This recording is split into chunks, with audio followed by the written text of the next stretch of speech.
Hare Krishna, welcome everyone to our program, The Nectar of Instruction, which is a class and a verse by verse study on this book by Srila Rupa Goswami.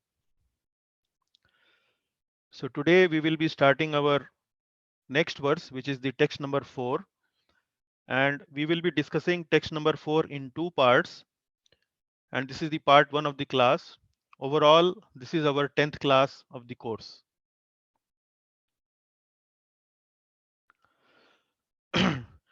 So today we will be discussing about the 6 loving exchanges, and we will primarily discuss about how giving and receiving gifts and prasadam nourishes our bhakti.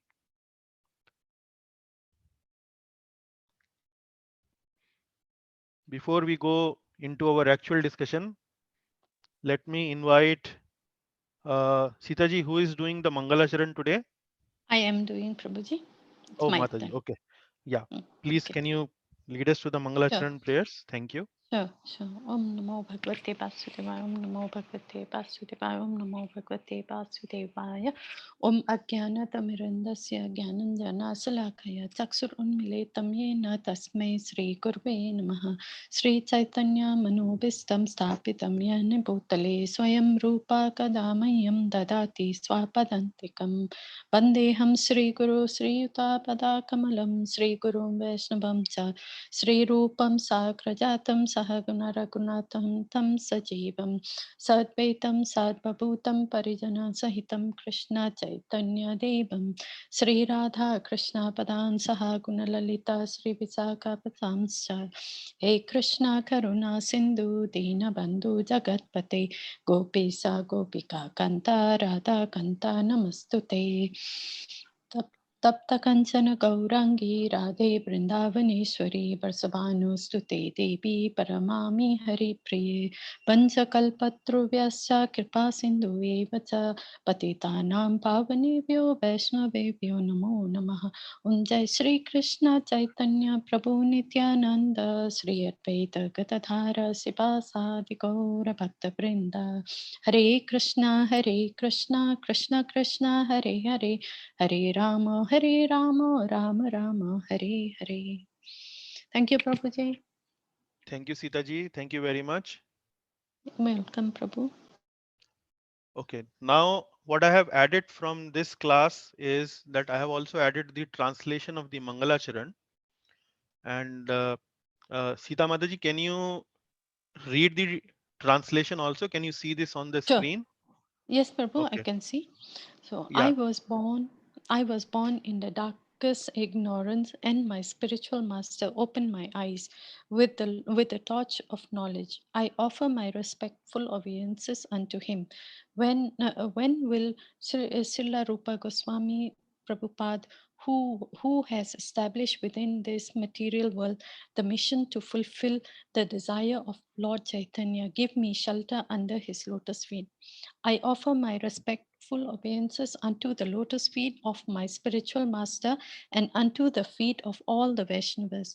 I offer my respectful obeisances unto the lotus feet of Srila Rupa Goswami along with his elder brother Sanatana Goswami, as well as Raghunatha Dasa and Raghunatha Bhatta, Gopala Bhatta and Srila Jiva Goswami. I offer my respectful obeisances to Lord Krishna Chaitanya and Lord Nityananda along with Advaita Acharya, Gadadhara, Srinivasa and other associates. I offer my respectful obeisances to Srimati Radharani and Sri Krishna along with their associates, Sri Lalita and Visakha.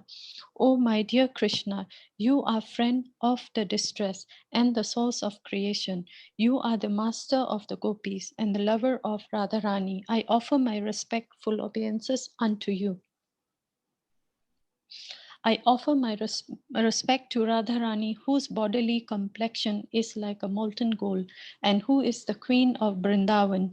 You are the daughter of King Barsabhanu, and you are very dear to Lord Krishna. I offer my respectful obeisances unto the Vaishnava devotees of the Lord, who can fulfill the desire of everyone, just like desire tree, and who are full of compassion for the fallen soul. I offer my obeisances to Sri Krishna Chaitanya Prabhu Nityananda, Sri Advaita Gadadhara Srivasa, and all other in line of devotion. Hare Krishna Yeah. Prabhu. Okay, Mataji. Thank you very much. You're Very welcome. nicely read. So I added these translation is to give you some idea about what exactly are we reciting in the form of Mangalacharan, which is in Sanskrit. And you would have read a lot of names in the Mangalacharan. And slowly I am trying to introduce you to some of these very wonderful personalities that is mentioned in the Mangalacharan. Primarily in this Mangalacharan, we are requesting for, or we are actually offering our namaskar, our respects to many personalities. Primarily, we are offering our respects to our spiritual teacher, Srila Prabhupada, primarily, who is our uh, who is the Shiksha Guru and Sampradaya Guru for all of us in this course. And then next, we are offering our respectful obeisances to Srila Rup Goswami Prabhupada. So Srila Rup Goswami, as you have already been introduced to this book, Nectar of Instruction, which has been written by Srila Rup Goswami. And then we have a lot of other names. Besides Srila Rup Goswami, we have Sanatan Goswami, we have Raghunath Das Goswami, Raghunath Bhatt Goswami, Gopal Bhatt Goswami, and Srila Jeev Goswami, right? So today in the class, we will study some stories about at least Srila Rup Goswami, Sanatan Goswami, and Raghunath Das Goswami. So these are all the six acharyas who were instructed by Lord Chaitanya Mahaprabhu to write literatures on Sri Krishna Bhakti. And as a result, this book that you see here, Nectar of Instruction, Updeshamrit, has been written by Srila Rupa Goswami. And there are many, many books like that, which has been written by many of these exalted personalities. And like that, we have offering our respects to Chaitanya Mahaprabhu, Nityanand Prabhu, Advaita Acharya, Gadadhar Pandit, Shrivasa Acharya, and other associates. Like that, we are offering our respects to Srimati Radharani, Lord Krishna, his associates, Lalita Devi, Vishakha Devi, like that. So we are uh, praying our respects, paying our namaskar to many of these exalted personalities that we sing in a Sanskrit verses every day when we begin our class. So we are requesting for their blessings so that it brings all auspiciousness, like we call it Mangala Charan. So it brings all auspiciousness to the devotional, to the spiritual activity we are going to undertake. Okay, today the recap of the previous class, I will be taking that lead. Although the service was allotted to our dear devotee Manish Prabhu, but because Manish Prabhu is traveling today, I thought that let me present this recap of the previous class. So in the previous class, we have discussed about the sixth virtue, which is Sato Vritti. So we have been discussing these virtues, which are total in six in number. And in the previous class, we discussed the sixth one, which is Sato Vritti.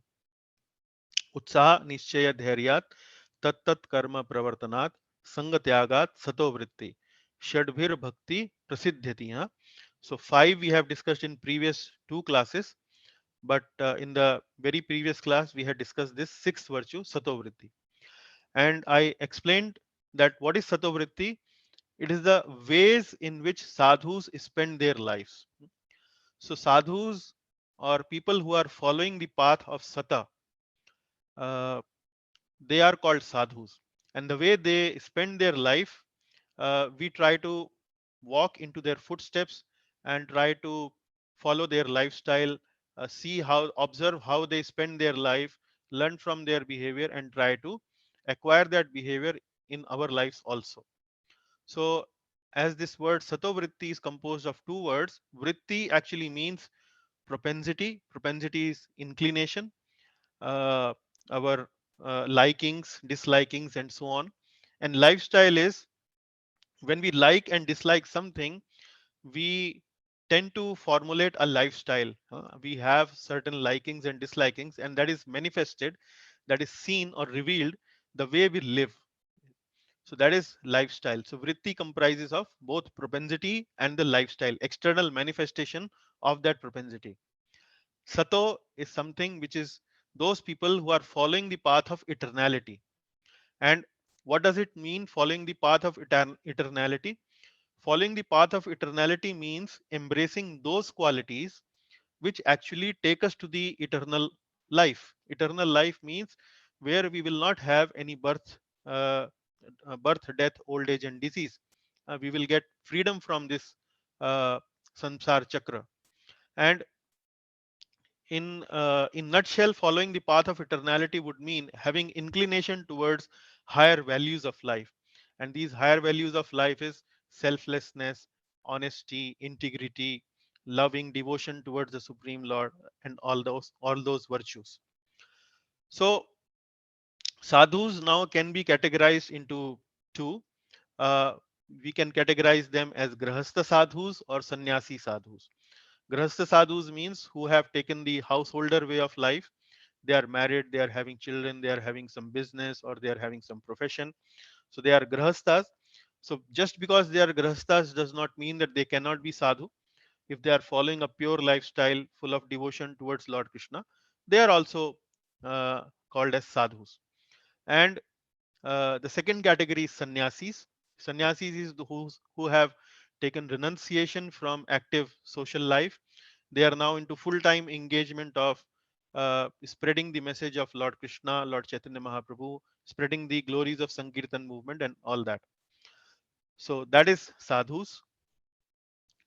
And the list of the vrittis, list of their propensities, list of their lifestyle have been elaborately presented by Srila Bhaktivedanta Thakur uh, in one of the essays that he has written in the past.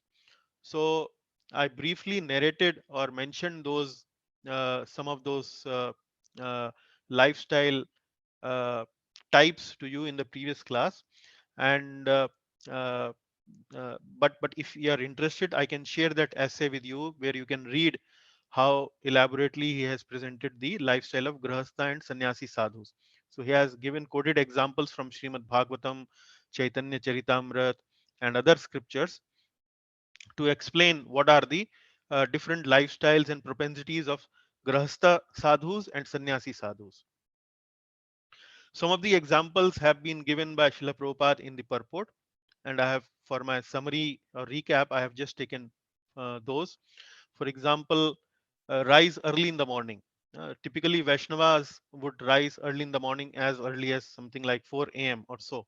uh, and after rising up early in the morning, they straight away engage into spiritual activities.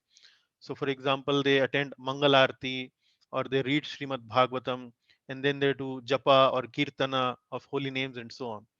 So these are the vrittis, these are the propensities, because the propensity of a sadhu is to develop loving devotion towards the Lord.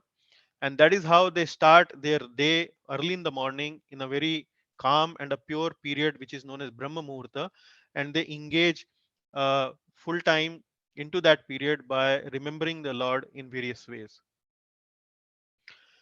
Then that is all about Satovritti we discussed in the previous class. Later, we elaborated about Srila Prabhupada's purport on this text number 3. And in the concluding remarks of this purport, Srila Prabhupada glorifies Bhakti Yoga. And he gives a lot of qualities of Bhakti Yoga. And then he mentions that a devotee should have confidence in all these qualities of Bhakti Yoga. And there are different qualities of Bhakti Yoga. So confidence, like we discussed in the beginning of these verse, Utsaha Dhairyat Nishchayat. Nishchayat means confidence, faith. uh, having a lot of confidence and faith in the process of bhakti. And that was one of the definition of nishchaya. So these are the qualities or the various characteristics of bhakti yoga Prabhupada gives in the end of the chapter. And a devotee should also have confidence and nischay in all these qualities of bhakti yoga.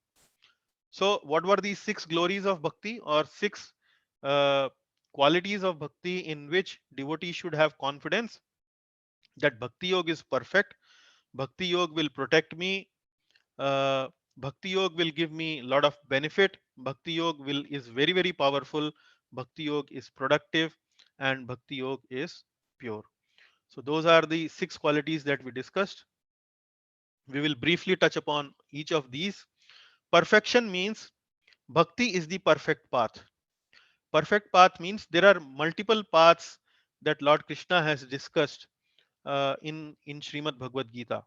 And among all the paths, Lord Krishna has elaborately described that bhakti actually is the path which is the perfect path. So, if one performs bhakti, there is no need to follow any other path. That is what we try to understand when we understood perfection of bhakti yoga. Then protection. Protection means bhakti yoga protects the devotee for good. Devotee for good, what does it mean? That once a devotee has embarked upon the path of bhakti yoga, then bhakti is so potent and powerful that it will drag the devotee to the success line in the end. Uh, so how we understood it in this way, that the process of bhakti yoga brings higher taste, and this higher taste is so nice. Once experienced this higher taste, a devotee never forgets about it.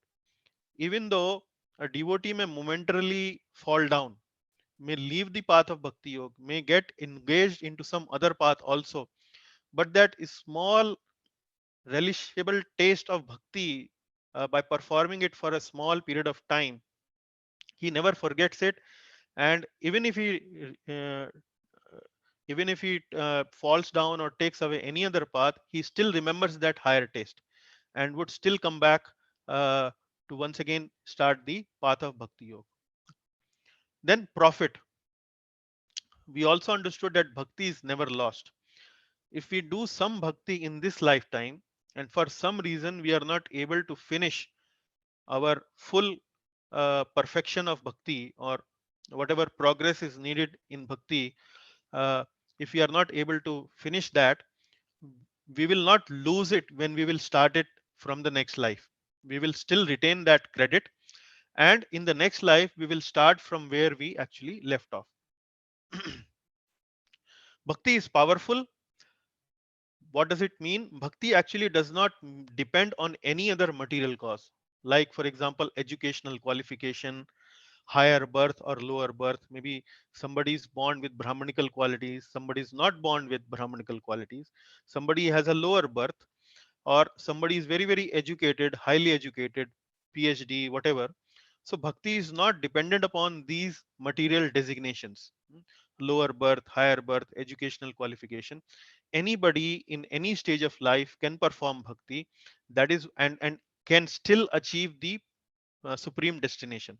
That is why bhakti is known as very powerful.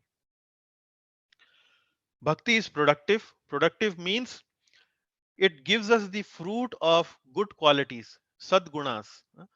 With practice of bhakti, good qualities develop in the devotee automatically. Good qualities of the devatas develop automatically in the devotee. And the last point in the previous class, bhakti is pure. Why bhakti is called as pure? Because bhakti is performed only for the pleasure of the Supreme Lord and his devotees. So the practitioner of bhakti yoga does not perform bhakti for his own satisfaction, for his own pleasure. And since it is by definition performed by the pleasure for the pleasure of the Supreme Lord, it is not contaminated with selfish motives. And since it is not contaminated with selfish motives, it is pure. Hence, uh, bhakti is uncontaminated and it is known as pure. So that is the recap of the previous class, where we have concluded our discussion on the 6 virtues that are very, very favorable to advance in bhakti. So we will now embark upon the journey of this nectar of instruction by discussing the text number 4 in this particular session.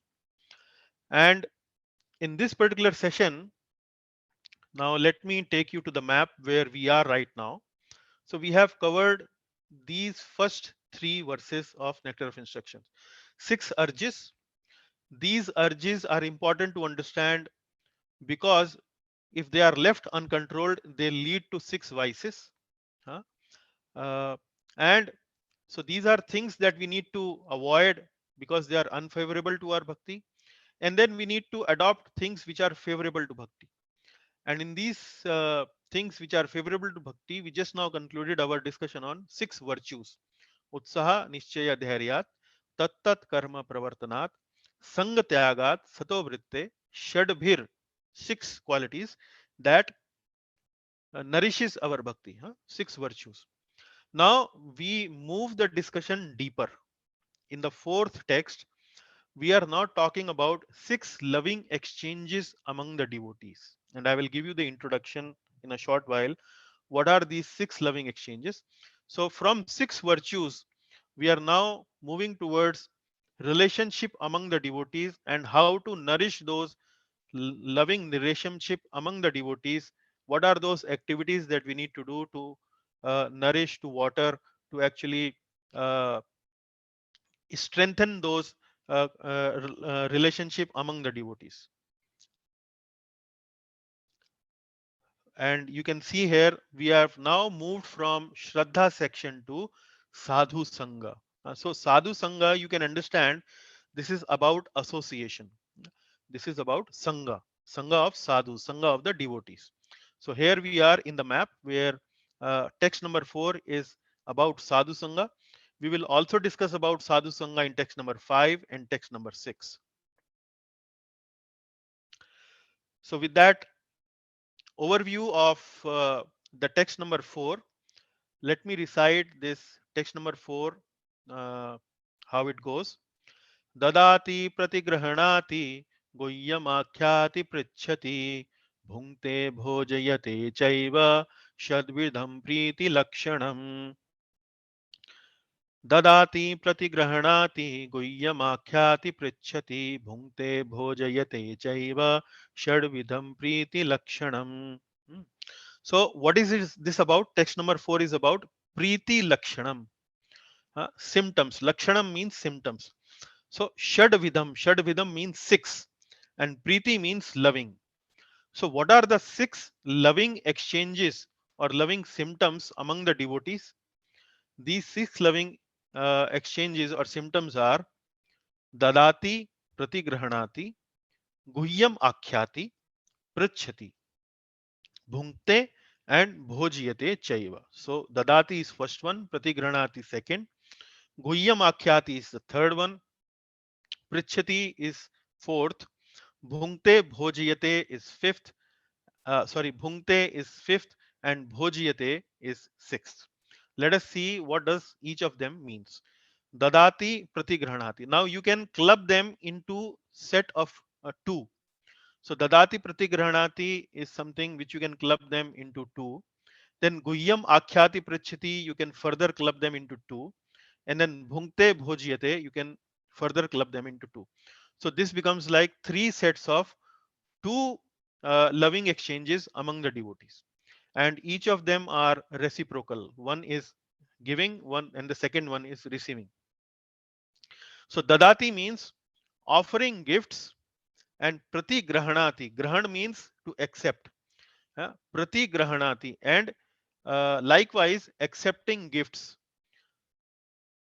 Third one is Guhyam Akhyati Prachati. Guhyam means confidential matters, matters of the heart, matters which we don't reveal in general to anybody or everybody. So some of these Guhyam, confidential matters of the heart, we need to speak to the devotees. And then Prichati. Prichati means and inquire about their well-being or inquire about their Guhyam matters.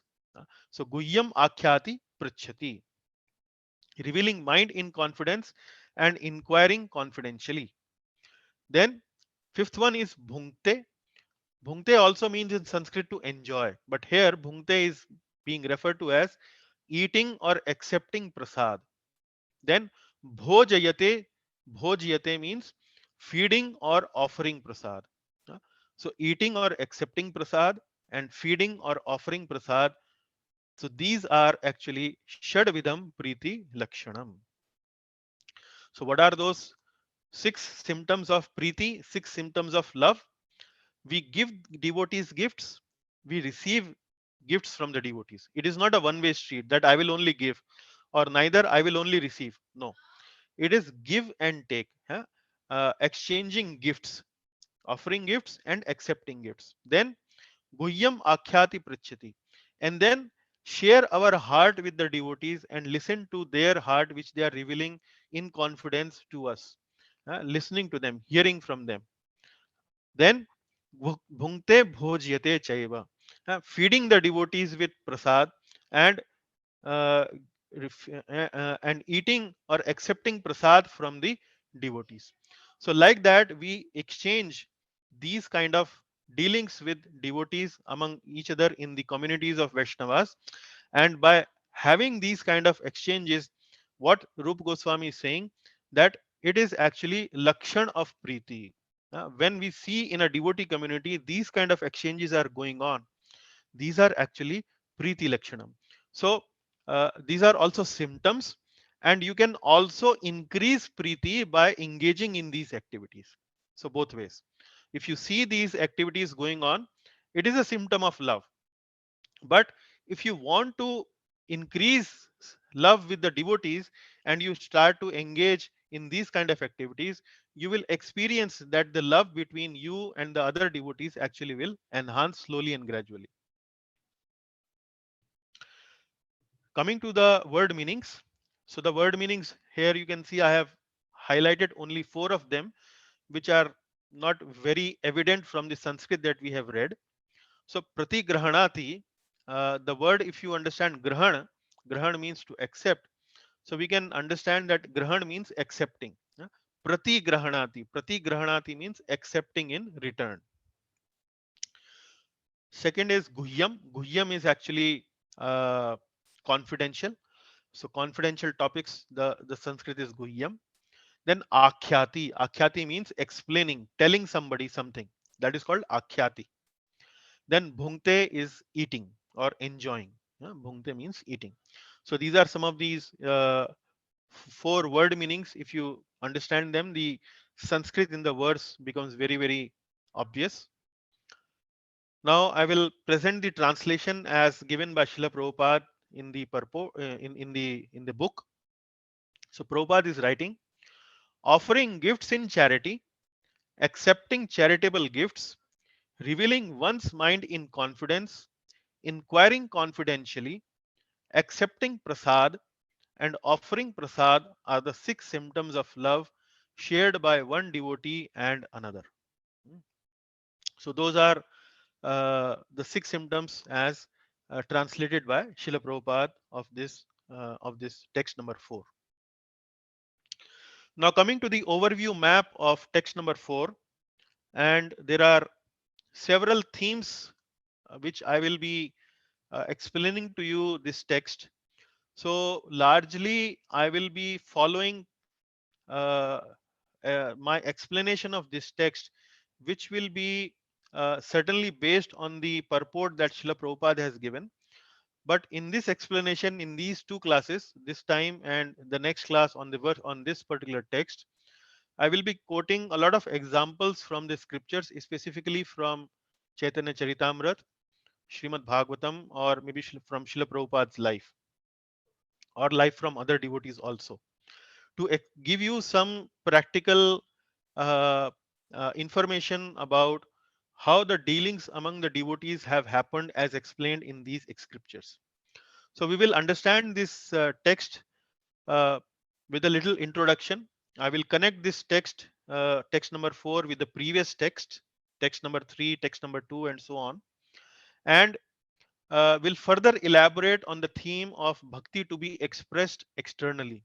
Like we had this discussion in the previous class also, that bhakti is not simply an inner internal thing. It is not simply about emotions.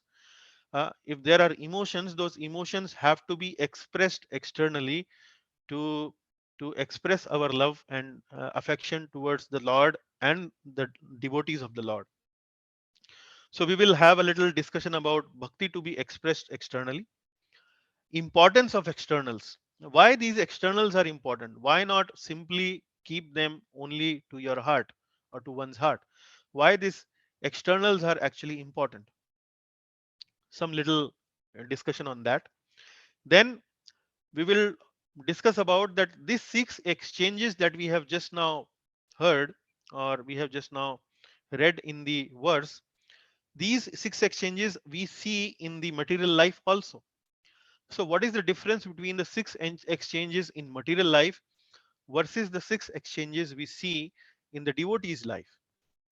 Then 6 exchanges are manifestation of devotional heart. So uh, if we want to increase our devotion towards the Supreme Lord, how these 6 exchanges are important, and how are they manifestation of the devotional heart. Then those people who are from Indian background, and most of you are from Indian background, I know that. So you will also probably identify that these 6 exchanges are very much integral part of our Indian culture, or if I may say Vedic culture, because Indian culture is actually coming from the Vedic culture only. It is the present day Indian culture is something like a remnant or bits and pieces of what we have seen in the Vedic culture, or what was majorly prevalent in the Vedic culture when it was in its full glory. So what we see today is also the remnants of those Vedic culture, and we will see from some of these books like Srimad Bhagavatam, Chaitanya Charitamrit, and from Srila Prabhupada's life, how these 6 exchanges are actually very much part of Vaishnava culture, Vedic culture, or I would say Indian culture. Then we will start discussion about 6 exchanges in detail. Now, this particular section we will spend quite some time. We will spend a decent amount of time in this particular part. I'm not sure whether I will be able to come to this part in this class. I'm planning to do at least till this part in today's class, but in the next class we will probably cover these last 2 sections, 6 exchanges in detail. So in this particular 6 exchanges in detail, we will not only see what Srila Prabhupada has given in the purport, but we will go beyond the purport of Srila Prabhupada and try to deepen our understanding about these 6 exchanges, uh, and that probably might happen next time when we discussed about text number 4. Then uh, we have so far introduced this topic of 6 exchanges to improve our loving exchange or relationship with the devotee community. But we also need to be very careful that we don't engage with others other than devotees using these 6 type of exchanges, because that might be detrimental to our own devotional life. So we will also touch upon that part, because that is also very important, that we need to cultivate or nourish our devotion, but at the same time we need to protect it also from those influences which can actually harm our devotional life. So we need to uh, be careful, and we will see how we can apply that. So let us discuss a little bit about the introduction about text number 4, and how text number 4 actually is connected with previous 2 texts, text number 3 in particular and text number 2. So we remember that when we were studying text number 2, we have in text number 2 we had discussed about association. Also in text number 3 we again discussed about association. And while discussing this about association, we mentioned a particular remark, we made a particular remark that the topic of association is really very, very important. And a repetition in text number 3 about the theme of association is not by mistake, it is by with purpose. And because it is done with a purpose, there must be some reason. And the reason is that the devotees or people who are aspiring for devotional uh, advancement, devotional progress, they should really guard with whom they actually associate with. And in order to emphasize this fact, that theme of association was introduced in text number 2, but again repeated in text number 3. Huh? Uh, in text number 3, we understand the instruction of Srila Rupa Goswami is to avoid bad association. And he says, Sanga Tyagat, and accept good Sangha. Accept good Sangha means he, in the next very next line, he's saying, Sato Vritti. Accept the Vritti of the sadhus. So accept, and how can we accept the Vritti of sadhus? Only when we associate with them. Now, we can associate with them in a face to face meeting also. We can associate with them by reading the literature they have written. We can associate with them through electronic media also, by observing or by watching their videos or by hearing their audio lectures and so on. So association can be done at several levels and in several ways. So in text number 3, we discussed both about avoiding bad sangha and accepting good sangha. Here in text number 4, again the theme of association has been repeated. Not only in text number 4, it will continue in text number 5 and in text number 6 as well. So you can see how much emphasis has been laid on the topic of association. And from my own experience in my little humble devotional career of maybe 15, 16 years, I can say with confidence, with a lot of realization, I can say, whenever you feel that your devotional life is going down, the fire of devotional emotions is cooling down within your heart, immediately start taking association of some very nice sincere devotee, and you will see that fire which was going down, it will once again start to come back and ignite and start to burn within your heart with much more energy and with much more uh, turbulence. So that is something, is the power of devotee association, sadhu sangha. So it is very, very important. And uh, one thing that we must guard really very well is how we are associating, because association can make or break our devotional life, our devotional career. So now, giving you a little bit of an idea about bhakti needs to be expressed externally. So certainly when we engage in devotional service, various ways, Shravanam, Kirtanam, etc., etc., our heart becomes softer and softer. Our heart becomes very much inclined in loving and serving the Supreme Lord, and so on. So inner cultivation is automatically is there when we engage in bhakti practices. So bhakti is certainly an inner cultivation of heart, no doubt about it. However, when we are associating with other people, when we are relating with other people, we are dealing with other people certainly cannot see our heart. Nobody knows us. Many of the people whom we connect in day to day life, they only see us externally. This, they can't see beyond our bodies, they can't see our emotions, they can't see our heart. So people cannot see our heart. In order to show our heart, how can we show our heart? We can show our heart to others when we are engaging them or dealing with them or acting with them in some relationship. We can show them our heart by some external behavior. So external behavior are not unimportant. Although bhakti is inner cultivation of heart, emotions towards the Supreme Lord, emotions towards the path of devotional service, and so on, but it does not mean that externals are unimportant. So we need to be also very careful, or very learned, or at least understand the importance and relevance of external actions.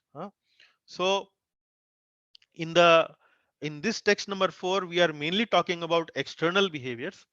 But as you see our discussion progresses, for example, in text number 5 and text number 6, we will start to also understand how internal behavior is also very important. So externals are being talked about in text number 4. In text number 5 and 6, we will mainly talk about the internal mood also. So somebody might wonder why externals are important. So I gave you one reason, that when we are dealing with others, in order to express our heart, or in order to express our emotion, we need to express or manifest our emotions in an external fashion. So that is one reason. But there is also another reason, and that goes back and forth. So internal leads to external, and actually externals also lead to further nourishment of internals. So some of the examples of externals are, in the Vaishnava behavior, or in the Vaishnava sadachar or lifestyle, we follow a certain code of lifestyle. We follow a certain pattern of lifestyle. For example, we tend to wear dhoti kurta. Yeah, we or ladies or gents would wear dhoti kurta. Ladies would wear saris. We will sport a tilak. We will come with a tilak on our forehead, and we also will have kanthi mala, the mala made up of tulsi beads. So these are some of the externals which somebody can actually see from our appearance. For that, they certainly no need to engage with us in a dialogue or a discussion. These externals are a little more external than dealing with a person. But people might wonder, why do we actually wear, or why our lifestyle is like that? It is because external help us to access the internals. Externals help us to access the internals. What does it mean? You can test it in your own life also. For example, you are going to play cricket, or you are going to play sports outside. Now, if you wear a suit with a tie, with a belt and a trouser, formally you can comb your hair and uh, wear very formal shoes and so on, you will not feel like, or the emotions within you will not feel like actually going to play sports. However, at the same time, when you are wearing a track suit, or or having a light t-shirt, or having a sport shoes and so on, you immediately feel like that you are in the mood of playing some game or some sport, isn't it? Similarly, when we are following devotional life, uh, we are trying to tread the path of devotional life, or engage into some devotional practices. So when we are attired in a similar way, in a simple way, in a purifying way, in a way which actually covers our body with simplicity, which gives that kind of a vibration to other person, that uh, this individual is actually looking very simple, very calm, collected, and sober, and so on. Certainly those devotional devotional emotions actually start to manifest in our heart. Like you see, when a soldier goes to the battlefield and he wears the uniform, so when the soldier is in the uniform, immediately that sense of duty, that sense of uh, love for the country, that sense of sacrifice, making a sacrifice for the country, immediately manifests in the heart. You might have heard in the in some of the dialogues also in the Bollywood film industry. Now you are wearing this uniform of a police, or you are wearing this uniform of the army, and how can you say something like this when you are in this uniform of the army? So like that, when we are embracing certain externals, we are wearing certain externals, actually that external help us access the internals. There are actually many stories within the devotee circles which will tell you that how externals have improved their internal emotion towards the Supreme Lord. So once there was a person whom I know very well from my hometown. He came in contact with devotees. He became very much impressed with the devotees. And since he became impressed with the devotees, he started to follow the lifestyle of the devotees. So in that sense, he started to wearing a tilak also on his forehead. One fine, but at the same time, this individual was a chain smoker. So chain smoker means when the person smokes a cigarette, and before the first cigarette is burned out, the second cigarette is lit with the first cigarette. So that is called chain smoker. Now, this devotee was a chain smoker, and one fine day he was walking on the street having a tilak on his forehead and having a cigarette in his mouth. Suddenly, he realized that he was doing a big disservice. He was seeing that people are observing him wearing a tilak and also having a cigarette in his mouth. Immediately, that sense of duty, sense of devotion rushed within his heart, and this inspiration came to him that either he can have cigarette in his hand or he can have tilak on his forehead. He cannot be disrespectful to the tilak that he is wearing. And immediately when that thought came to his mind, immediately he dropped the cigarette, and after that he did not touch the cigarette. So that is the that could be the power of devotional activity and devotional service when it actually manifests in the heart of certain individual. So that is why importance of externals. So externals are actually very important. They remind us of our actually true position in this world. Six exchanges are present even in the material life. Srila Prabhupada in the purport has given this example that uh, that these six exchanges, uh, exchanging gifts, and then exchanging heart by sharing some confidential information about each other, and then accepting food, giving and receiving food, and so on. These six exchanges, we see these six exchanges even in the material life also. People who are materialistic in nature also engage in these six activities. And Prabhupada gives an example of a businessman. So a businessman, when he wants to extend his relationship with other businessmen, what does he do? He typically would invite another group of businessmen, or maybe one businessman or whatever, maybe to a hotel or to a restaurant, or maybe he might invite them to his office. And when he invites him into the office, he might invite him for a dinner, for a lunch, and so on. So he arranges for a feast to this group of other businessmen. Now, while they are eating the food, what are they talking about? They are talking about their plans, how their experience has been in selling a particular commodity, what are their plans. They will inquire how at your place in your market the business goes on, and so on.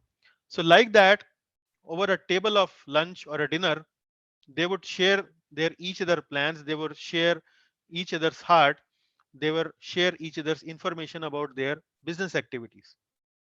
And sometimes they would also exchange presents. And they would like to, if they think that they want to increase the relationship even further, they might even invest in giving them some presents, so that there is some goodwill among the various business people. So when he gives present to the other businessman, the other businessman might develop some soft corner for this other businessman, isn't it? So not only in this material life and an example of businessman, even in people, even in the life of other people who may not be necessarily devotionally inclined or spiritually inclined, like when we engage into relationships. For example, uh, uh, a girl is getting married to a boy, and just imagine this marriage is in a arranged marriage, where two families have agreed to come together in a relationship. What actually do we see? when such a relationship happens. There is a exchange of gifts. There is an exchange of nice talks with each other. There is an exchange of food, and they come together, they sit together, they eat together, they discuss each other's heart. What do you like? What do we like? And so on. So like that, the point I'm trying to make is that whenever we are trying to engage or develop some relationships, we see that these six exchanges are there, uh, even in the life of materialistic people, even in the life of people who are not necessarily devotionally inclined, and so on. However, there is one difference. The difference is that when materialistic people engage in these six activities, their objective is materialistic. When devotees engage in these six activities, their purpose is devotional. Their purpose is to nourish each other's devotional propensity, devotional liking, devotional fire. Huh? So when these six loving exchanges are applied in the circle of devotees, what does it lead to? It leads to loving relationships, which is centered around one common objective, that is to please and serve Lord Krishna and his devotees. So that is the central theme around which these six loving exchanges actually uh, uh, happen among the community of devotees. And the result of these six loving exchanges is more and more loving relationship, more and more loving relationship. So, and why these six exchanges are really needed? So these six exchanges are really needed because uh, we want to develop attraction towards Supreme Lord Krishna. And how do we develop this attraction towards Supreme Lord Krishna?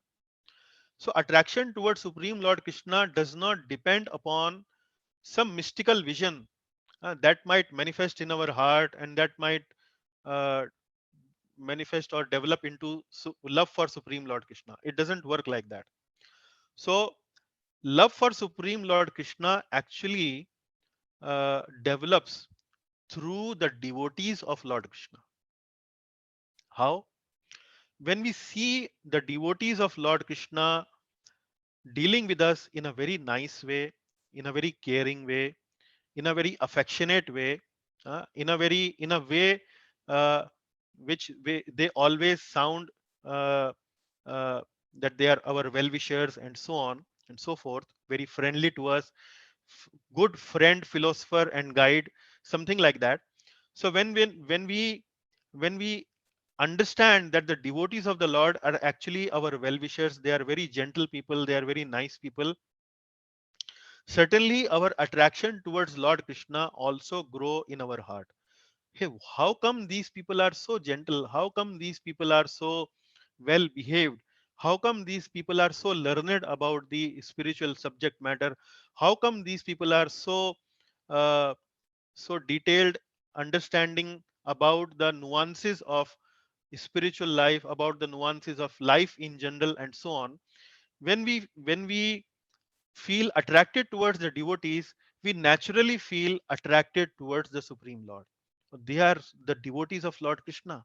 Oh, certainly they must be really, really good. And let me also become a devotee of Lord Krishna so that I can also become like them.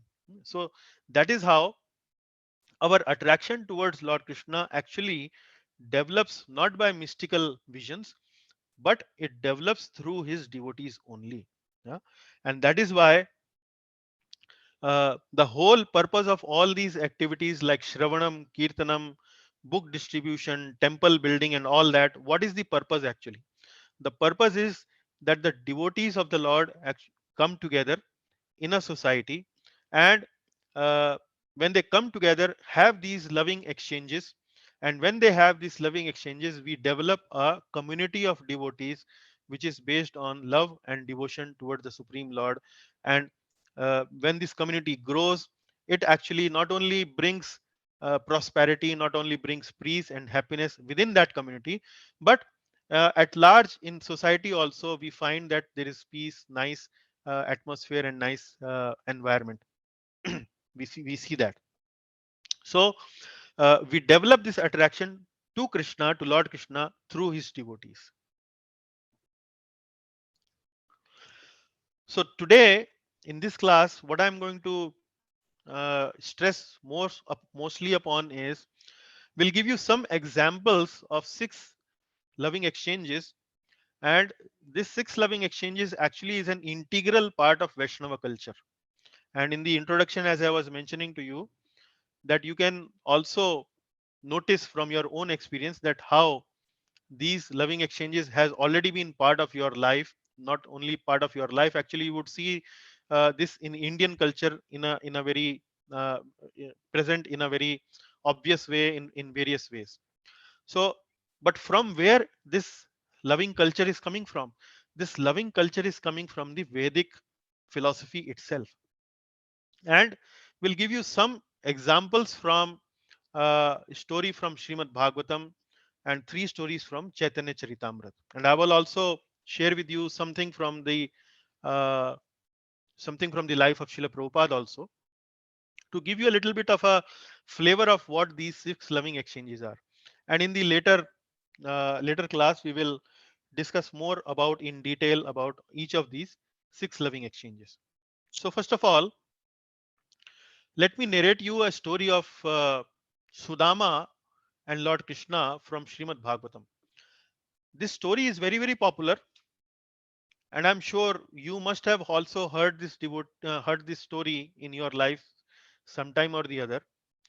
But let us hear this story, or at least the relevant part of the story, uh, specifically keeping in focus the text number 4 of this Updeshamrit. So, what do we see in the story of Sudama and Krishna? So, we see that Sudama was a very, very poor Brahman.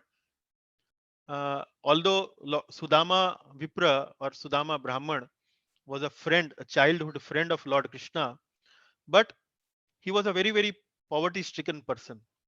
Although he was a great devotee of the Lord, very much self satisfied, but by will of providence or whatever, he was not a person who would be very, very opulent. Rather, he would not even have that much that he can feed himself, his wife, his children. And if one meal has been prepared, uh, arranging for the next meal was a challenge. Yeah. So that was the kind of deep poverty this Sudama Vipra would actually lead his life. But one fine day, when his good wife, she was very much troubled by this kind of a poverty stricken life, and humbly requested his good husband that your friend is none other than the Lord of the whole world, whole universe, Lord Krishna. And why don't you go to your supreme friend, your good friend, and request for some help, so that this such a deep poverty stricken life which we are living, we can at least feel some comfort, and with the help of your friend. So Sudama initially was very, very reluctant, but in the end he accepted his wife's advice on this thinking, on this thought that it will be very, very auspicious to see the Supreme Lord. So with that thought, actually he agreed to the proposal his wife was giving to him. But his when his husband was about to embark upon the journey to meet his good friend Lord Krishna, his wife actually thought, would you go empty handed?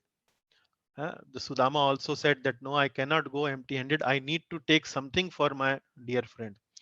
And such was the dire state of poverty with this Brahmana, that he did not even have anything to present to his good friend Lord Krishna when he would visit him.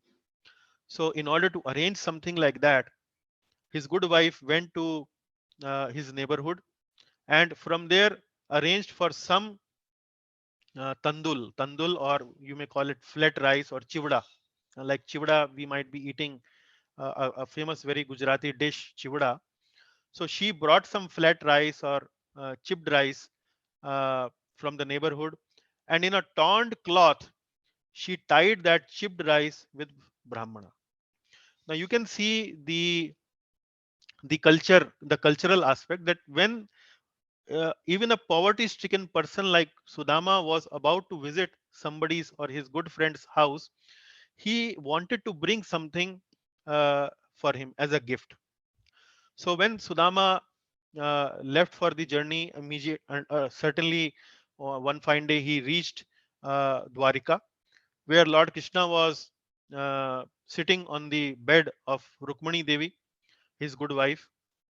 And immediately Lord Krishna observed Sudama coming from a distance and ran to welcome his friend. Hmm. So uh, he embraced Sudama wholeheartedly and inquired about his well-being, offered him worship, washed his feet, sprinkled the water on his forehead, upon his head, uh, and all other his queens like Rukmani Devi and all other maid servants of the palace were observing uh, with great awe and reverence how the Supreme Lord is actually serving his good friend. So Krishna, one immediately after giving this very warm and hearty welcome to Sudama, his good friend, he immediately asked Sudama, "Have you brought something for me?" Huh? And then Sudama, out of his embarrassment that my friend is such a exalted personality, such an opulent person, he was feeling uh, very embarrassed to offer that uh, tandul or chipped rice to him. But Krishna noticed that he was hiding something, and he immediately grabbed that tandul, that chipped rice, and ate it with great satisfaction. He was eating with such great satisfaction that he was relishing the taste of that tandul with so much affection that Rukmani Devi stopped him after he ate uh, one portion of that tandul. Rukmani Devi said that you are so satisfied by eating this one portion of tandul, that is sufficient for anyone to become opulent for this lifetime or next lifetime. So so that is sufficient enough, and leave the rest for us, something like that. So here we can see that how there is a reciprocation of loving exchange between Sudama and Lord Krishna. So when we are exchanging these gifts, we must understand, it is not about uh, the worth of the gift, but it is more about the intent of giving the gift. So Sudama brought that gift with so much love and devotion, and Lord Krishna reciprocated with that love and devotion with even greater reciprocation, even greater affection towards his friend. So Sudama brought a small a portion of flat rice, but Krishna reciprocated by gifting him a huge palace. So here you can see how that love in the heart of Sudama and love in the heart of Krishna has been exchanged. So something like that, we also as devotees of Lord Krishna need to understand that this is the way we can externally express our love and devotion to others, other devotees. So similarly, we have number of other stories, and some of these stories are now about Chaitanya Mahaprabhu from Chaitanya Charitamrit, which is another scripture. So Chaitanya Charitamrit, most of you might not be aware so much about this scripture, but this scripture is about the life of Shriman Chaitanya Mahaprabhu, who appeared on this earth planet some 500 years ago. So when we started this course on Nectar of Instruction, I gave you a little brief introduction about Chaitanya Mahaprabhu, who is none other than Lord Krishna himself, and who has advented, who is the avatar of Lord Krishna in his devotee's form. So Lord Chaitanya Mahaprabhu has come as a devotee of Lord Krishna because Lord Krishna wanted to understand that my devotees enjoy my devotional service more than what I enjoy as being the Supreme Lord. So I also want to enjoy that same bliss what my devotees enjoy. So he decided to advent as Sriman Chaitanya Mahaprabhu to taste his own devotional service. So Chaitanya Mahaprabhu in his pastimes, we will see that Chaitanya Charitamrita has been divided into three sections: Adi Leela, and then Madhya Leela, and then Antya Leela. So Adi Leela is something about the childhood pastimes of the Lord. Madhya Leela is something about when the Lord was mainly preaching in the various parts of India. And Antya Leela is those activities of the Lord where he actually was not preaching, but mainly he was secluded in a or restricted himself in a secluded place in Jagannath Puri. So he did not preach much. So this uh, last part of Sriman Chaitanya Mahaprabhu's life was about 18 years, and in these 18 years he remained all the time in Jagannath Puri. So he did not do much preaching there at that time. But what did he do when he was there in those 18 years? Actually, when we read Chaitanya Charitamrita Antalila, we will find that in those 18 years, Lord Chaitanya Mahaprabhu engaged with his devotee associates, with all the people who were coming to meet him, to see him, specifically his confidential associates. He engaged with all his confidential associates in a very, very intimate and loving way. And by associating with these people in a very intimate and loving way, Lord entered into the hearts of his devotees. So when Lord entered into the heart of his devotees, the heart of the devotees got nourished so much that they felt so enthusiastic, they felt so cared and loved for, that they enthusiastically went out and preached all what Sriman Chaitanya Mahaprabhu actually wanted to uh, preach them. So there are certain stories in Chaitanya Charitamrita. If you read Chaitanya Charitamrita, it is all about loving dealings between the Lord and his devotees, or loving exchanges between the devotees of the Lord himself. So I have selected some three instances there, and these three instances are: first one is uh, the pastime of Chaitanya Mahaprabhu and Raghunath Das Goswami. So today, when we were reading the Mangalacharan, we were reading the translation. So you might have read all these names: Sanatan Goswami, Raghunath Das Goswami, uh, Rup Goswami. You already know because Updeshamrat has been authored by Rup Goswami and so on. So today we will be discussing one pastime each for Raghunath Das Goswami, one of Sanatan Goswami, and one of Rup Goswami. And these are something. So this particular pastime of Chaitanya Mahaprabhu and Raghunath Das Goswami is about the gift. So Chaitanya Mahaprabhu gave a gift to Raghunath Das Goswami. So Raghunath Das Goswami, who was this person, Das Goswami? So Raghunath Das Goswami was a person who came from a very, very wealthy background. He was a son of a very wealthy person.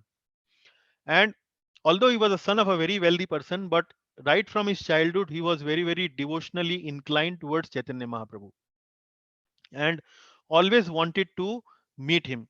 But somehow his father always stopped him to meeting Chaitanya Mahaprabhu. Hmm. But somehow one fine day, Raghunath Das Goswami found an opportunity and escaped from the house from his father. His father would always had a guard or a watchman to observe that he does not run away. But one fine day, he actually arranged in such a way that the guard was sleeping and he ran away from the house. So he ran away from the house of his father and reached Jagannath Puri, where Chaitanya Mahaprabhu was residing. And in Jagannath Puri, where Chaitanya Mahaprabhu was residing, he met Chaitanya Mahaprabhu and was very much inspired by meeting Chaitanya Mahaprabhu. So in the background, his father kept on searching about Raghunath Das Goswami, where he has went, and somehow he come to know that Raghunath actually has went to Jagannath Puri. So immediately he sent some money, some people, some brahmanas, and a cook to support Raghunath Goswami, because he understood that Raghunath Goswami is actually living in a very simple way, in a very humble way. He keeps on chanting the names of the Lord. uh, the whole day and so on. And his father felt very sad, and he sent a lot of help, money, and servants to support Raghunath Das Goswami. So Raghunath Das Goswami, when he received all those people, he immediately became reluctant not to receive them. But somehow, one Brahmana was with the Raghunath Das Goswami with the money that his father had given to the Brahmana. So Raghunath Das Goswami, what he would do, he would spend that money by cooking in a very loving way for Chaitanya Mahaprabhu. So he would invite Chaitanya Mahaprabhu. With that money, he would purchase all the grains and all the paraphernalia and cook very lovingly for Chaitanya Mahaprabhu and would feed Chaitanya Mahaprabhu every day. But one fine day, that thought came to Raghunath Das Goswami that I am feeding the Lord with the money which has been earned by a materialistic minded person. So he knew that his father, Raghunath Das Goswami, knew that his father was a materialistic minded person. So with that money, if I am purchasing something, then that might not be very very pleasing to the Lord. So that was the thought that came into the mind of Raghunath Das Goswami, and he immediately stopped inviting Chaitanya Mahaprabhu. So Chaitanya Mahaprabhu became very very pleased by this attitude of Raghunath Das Goswami. Though, so he understood that his renunciation actually is increasing. His understanding of devotional life is increasing, is improving. And then Raghunath Das Goswami would take a vow that he would actually always eat by begging. So in Jagannath Puri, in front of the Jagannath temple, he would start begging for alms, for some dakshina, and with that dakshina, whatever he would get, he would eat. But one fine day, that thought came to him that uh, uh, that I should not beg from these people. Rather, I should go to that counter where they are offering this free food, and whatever these people are giving as free food, I should accept this food and not by I should not eat by begging. So Chaitanya Mahaprabhu, when he heard that, he again became very very pleased because he understood that when a person eats by begging, so what happens when we beg from someone and someone gives us some donation, we feel satisfied, and when someone does not give us donation, we don't feel satisfied. Rather, we might get this emotion that this person has not given me anything. So this might reduce the neutrality of a person who is on the path of renunciation. He might have some kind of a favorable disposition towards who is giving to him, and some kind of an unfavorable disposition to those people who are not giving to him. So better than this, rather I should go to a certain place where I get this food meant for free delivery. I take whatever they are offering to me and eat that. So Chaitanya Mahaprabhu became even more pleased when he heard about that. So he understood that renunciation of Raghunath is actually increasing and so on. So one fine day, pleased with the renunciation and simplicity of Raghunath Das Goswami, Chaitanya Mahaprabhu gifted Raghunath Das Goswami one Gunjamala and one Govardhan Shila.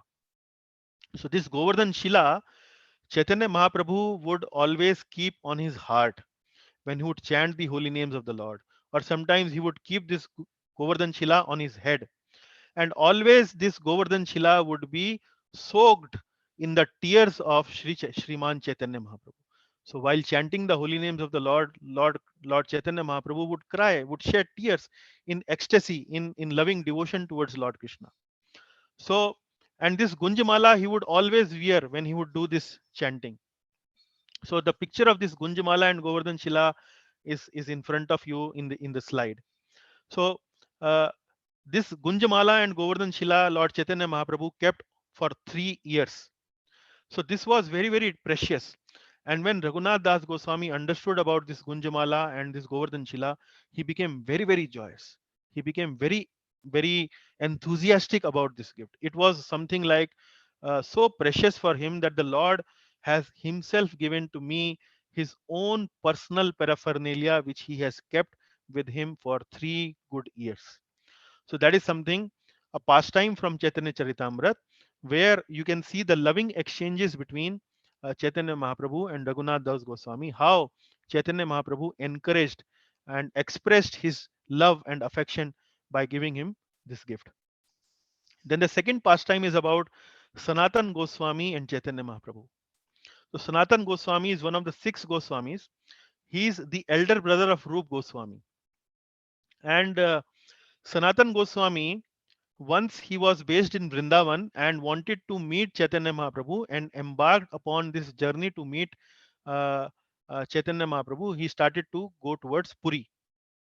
See, on the way to Puri, he somehow, because he was fasting and he had maybe probably taken some bath in the bad waters and so on, he caught some infection and his body developed some kind of sores with pus or some liquid oozing out from those sores. Hmm. So, uh, with that kind of body, Sanatan Goswami actually went to meet Chaitanya Mahaprabhu. So, when he reached Puri and went to meet Chaitanya Mahaprabhu actually embraced Sanatan Goswami. And Sanatan Goswami said that, my dear Lord, please don't embrace me. I have these sores on my body, and there is a liquid oozing out from this source.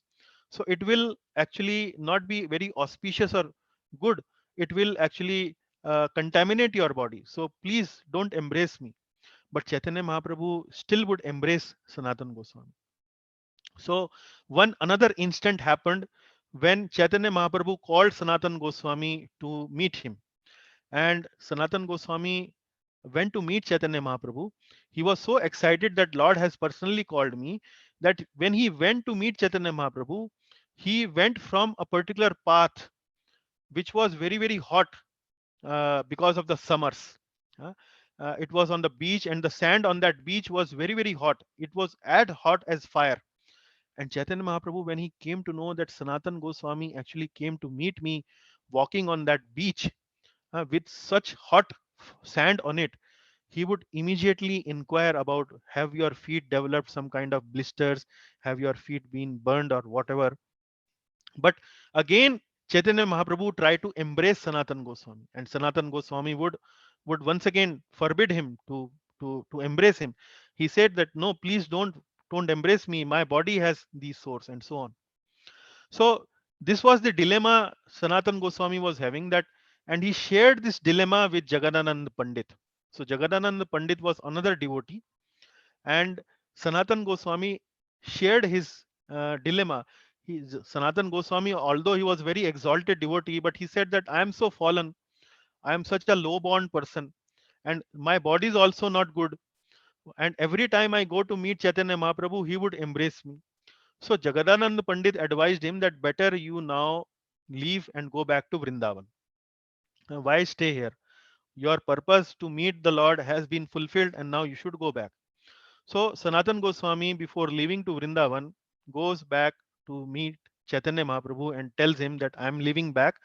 Jagadanand Pandit also is of the same opinion, that I should return back.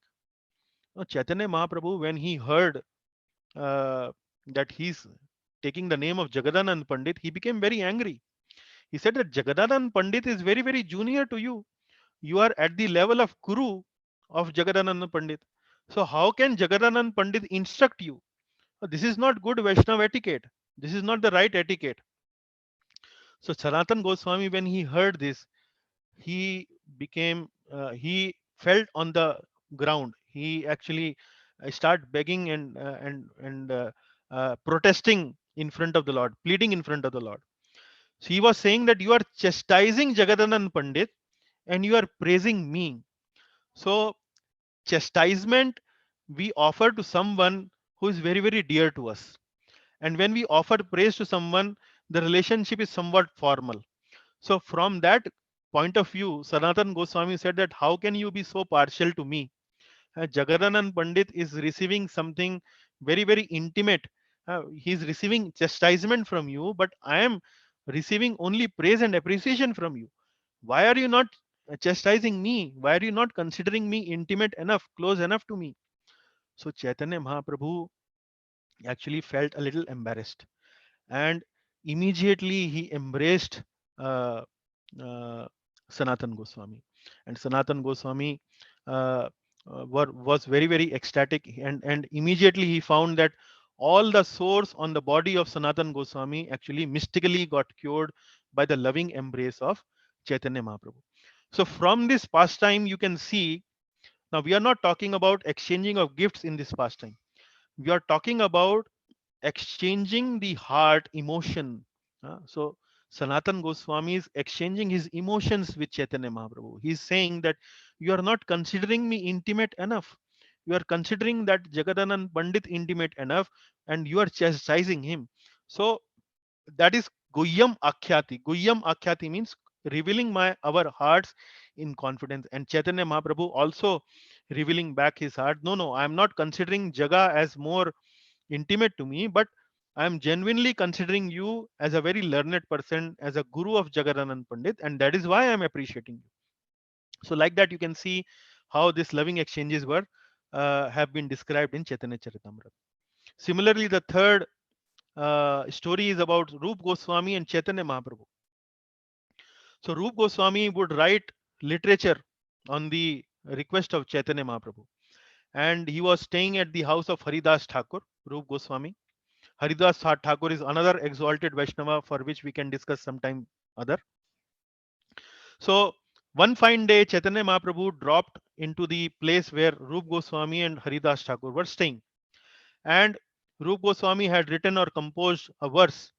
And Chaitanya Mahaprabhu actually started reading that palm leaf and reading that verse. And when he read that verse, which was about the glorification of the holy name, Chaitanya Mahaprabhu became very, very ecstatic. He became very happy. Such nice composition, such nice poetry. And he immediately, when Haridas Thakur, also who was present there, when he heard that verse or poetry by uh, Rup Goswami, he also became very, very exalted. So immediately, Chaitanya Mahaprabhu appreciated Rup Goswami's poetry in front of Haridas Thakur. Later on, next day, Chaitanya Mahaprabhu once again came and brought, now this time he brought many of his other associates, uh, Swarup Damodar, Sarvabhauma Bhattacharya, and Ramananda Rai, and so on.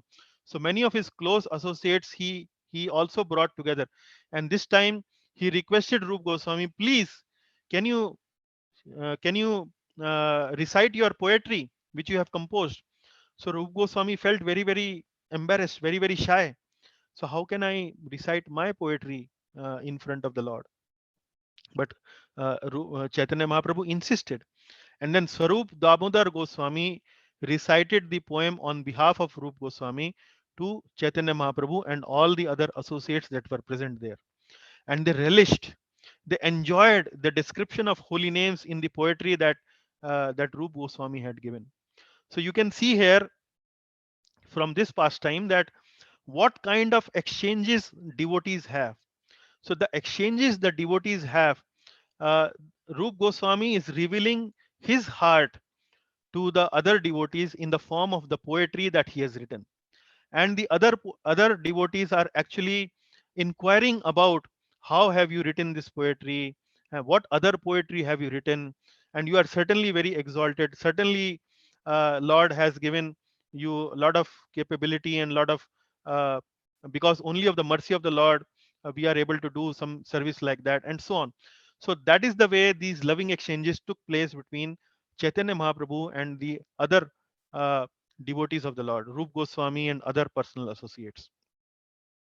And so this is the translation of the verse that Rup Goswami had written. So Rup Goswami has authored two plays, two dramas. One is Vidagdha Madhav and another one is Lalit Madhav. So in these dramas, he have written these kind of poetries. So the translation of that poetry is: I do not know how much nectar the two syllables Krishna have produced. When the holy name of Krishna is chanted, it appears to dance within my mouth. When then we then desire many, many mouths. When that names enter the holes of the ears, we desire many millions of ears. And when the holy name dances in the courtyard of the heart, it conquers the activities of the mind, and therefore all the senses become inert. So that is, in a very nice poetic way, Rup Goswami glorified the holy name of the Lord. And when the Lord Chaitanya heard this poetry, he really became very, very joyful, very, very ecstatic, and appreciated Rup Goswami not only front of Haridas Thakur, but immediately he appreciated him in front of many, many of his associates. So this is Guhyam Akhyati going on. Finally, to bring this class to a rest, I would conclude with a very small but very loving and inspiring story of from Srila Prabhupada's life. So Srila Prabhupada had now already left for New York. He was in America, and he had written many of his books, and some of his books were kept in a bookstore in a New York, in New York. And Prabhupada would occasionally visit this bookstore in New York, and when he would visit this bookstore in the New York bookstore, he would have some kind of a conversation with the lady in charge of the bookstore. And in one of the conversation with this lady in charge, Prabhupada uh, came to know this lady in charge expressing her liking for samosas. Uh, she was mentioning that she would like a lot of she likes samosas a lot, and Prabhupada took note of that statement that lady actually mentioned before him.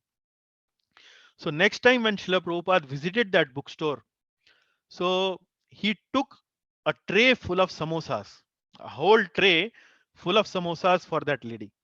And that lady really appreciated and liked that little gesture of Srila Prabhupada, and was very, very appreciative of what Srila Prabhupada did for her.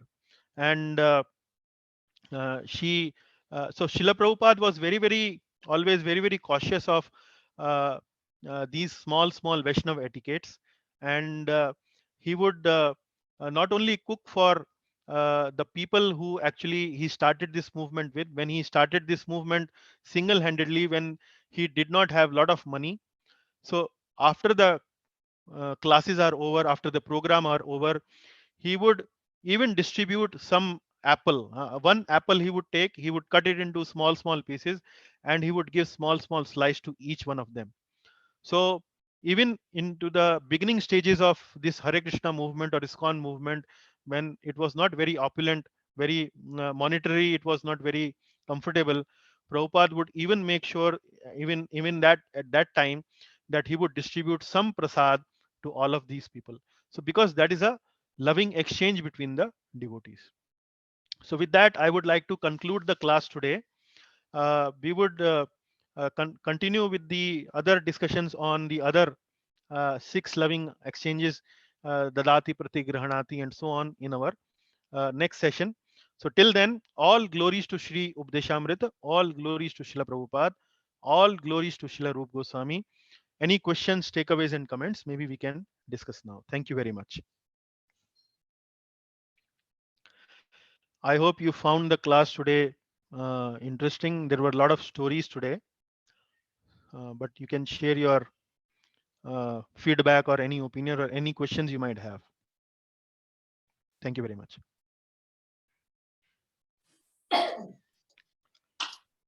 Hare Krishna Prabhuji. Hare Krishna Prabhuji, yes. Really very interesting. We almost were on the verge of ecstasy, because I think what I understood from your talk is that the purpose need to be very strong. I think the prasad or these are only means, but the centrality, I think, is again the love for Krishna. The purpose behind all this exercise is love for Krishna. That is the Correct. common factor. Sometimes you may not be able to do these things externally, but Sure. if internally we are in tune completely, I think Lord takes good care of those who are not even formal in such occasions. Though we should try to be formal because appearance does matter. But if we can, if you are very sincere devotees, I think sometime it should not be a must that we do it every day. That is how I look at it. Thank you very much. Yeah, so the purpose is certainly very, very important, and we will discuss about the purpose and the content of the gift or the other aspects in the next class. So Right. till then, I would keep the secret. Will not Right. reveal it to you now. We will keep it Right, for the sir. next one. Yeah. Okay. Thank you. Okay. Yes. Any other remark or question? I hope. Prabhuji, one question. Yes, Kishore Prabhu. When Good this to is hear you. done, yeah, when this is done, is there a recognition that the other devotees are also spiritual souls? Is there a realization? Yeah. So this is, we are talking about, this is the loving exchanges among the devotees. So we are not talking about these loving exchanges with any other person or anybody else or any materialistic person from the mindset and so on. So these are typically loving exchanges being advocated among the community of devotees, and that is mainly to enhance our loving exchanges, our loving relationship. So when we are talking about devotees, the understanding is certainly there, that philosophical understanding is very clear among the devotees that we are servants of the Lord and we are the spirit soul, we are actually part and parcel of the Lord. And because we are all part and parcel of the Lord, and if we love each other, we serve each other, Lord will become very, very happy. Lord will become very, very pleased. So with that motive, with that kind of mindset, the devotees come together and then they engage in these 6 loving exchanges. Hope that answers. Yeah. So my question is, does this exchange deepen the recognition that we are all spirit souls? Yeah. That is the central idea. That is certainly the idea, and that's what we want to further deepen also, that we are all part and parcel of the Supreme Lord. So with these living exchanges, we not only increase the loving relationship with the devotees, but at the same time also get nourishment that we are actually part and parcel of the Lord. That faith, that realization, that conviction deepens within our heart also. Thank you, Prabhuji. Yeah. The gift could be like a surrender. It's an intent of surrender. It's an expression of love. Preeti Lakshanam. Preeti Lakshana. Shadvidha Preeti Lakshanam. It's a, like what I said in the beginning, devotion is a inner cultivation, but that inner cultivation of the heart has to be expressed externally. And one of the ways of expressing that externally is by offering some gift, some small gift. It could be a small gift or a, I mean, we will talk about gift in more detail in the next class, but that is a symptom of preeti, symptom of love.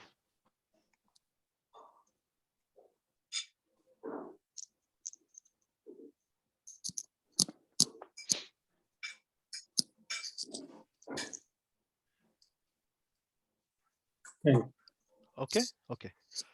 So are there any other comments or questions? Okay, in that case, I think Prabhuji.